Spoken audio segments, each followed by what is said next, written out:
шайтон дар мавриди гумроҳ кардани инсон ки аз ӯ дида заифтар аст ба Аллоҳ чунин гуфт: ба сабабе ки маро гумроҳ кардӣ ба роҳи рости ту барои одамиён бинишинам, он гоҳ аз пеш ва аз паси пушт ва аз ҷониби чапу рости онҳо биёям ва аксари онҳоро шукргузор наёбӣ.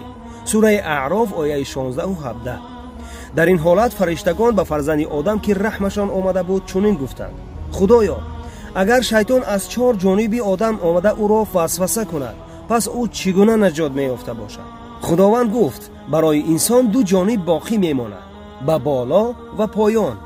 агар бо аззи эҳтиром даст ба дуо сар ба сажда бигузоранд, гуноҳи 70-солаашонро авф хоҳам кард. пас эй фарзанди одам, аз гуноҳҳои кардаат ноумед мабош, даст ба дуо сар ба сажда бигузор. иншааллоҳ ки Аллоҳ раҳмону раҳим аст.